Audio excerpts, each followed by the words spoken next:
दर्शक महानुभावहरूलाई हार्दिक स्वागत गर्न चाहन्छु। यति बेला हामी तीनकुनेमा छौँ। यहाँनिर राजशास्त्र पुनर्स्थापना गर्नुपर्छ भन्ने एक जमातहरूको यहाँनिर र्याली देखिरहेका छौँ।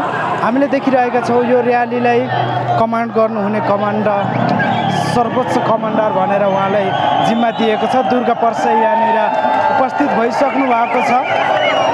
हजारौँ लाखौँको सङ्ख्यामा यहाँनिर व्यक्तिहरू समावेश भइसक्नु भएको छ। यो उसलाई प्रतिनिधित्व गरिरहनु भएको छ। हामीले देख्न सक्छौँ दुर्गा परसाई यहाँनिर उपस्थित भइसक्नु भएको छ।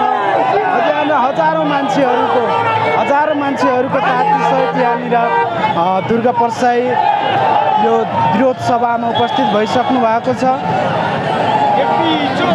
यहाँनिर विभिन्न ठुल्ठुला राजनीतिक दलका नेताहरू विरुद्ध विभिन्न नारा जुलुसहरू पनि लागिरहेको छ।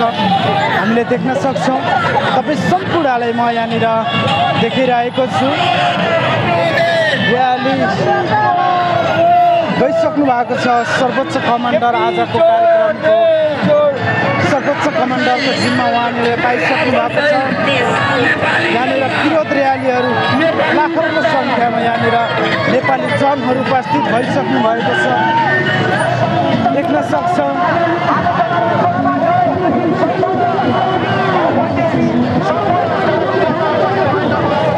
यहाँनिर देख्न सक्छौँ हजारौँ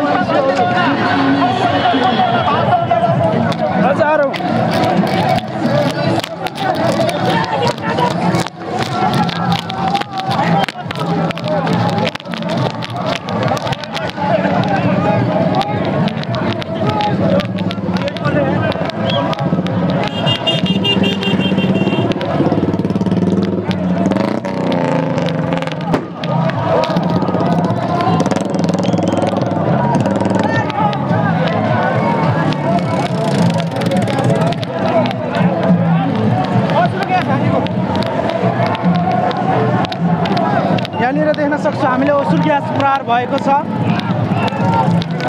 कसले किन गर्यो भन्ने यहाँ खुल्न सकेको छैन, तर असुल ग्यास प्रहार भइरहेको छ।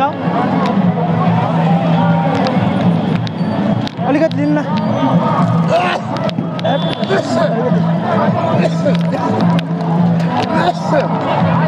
यहाँनिर भर्खरै असुल ग्यास प्रहार भइरहेको छ। कसले किन गर्यो भन्ने प्रश्न खुलेको छैन, तर असुल ग्यास चाहिँ प्रहार भइसकेको छ। सर्वोच्च कमान्डर दुर्गा परसाई यहाँनिर प्रस्थान गरिसक्नु भएको छ। विवाद चर्किरहेको छ। आन्दोलनले तीव्र गति लिइरहेको छ। देख्न सक्नुहुन्छ भागको अवस्था सिर्जना भइसकेको छ। असुल ग्यास प्रहार भइसकेको छ। यहाँनिर असुल ग्यास प्रहार गर्ने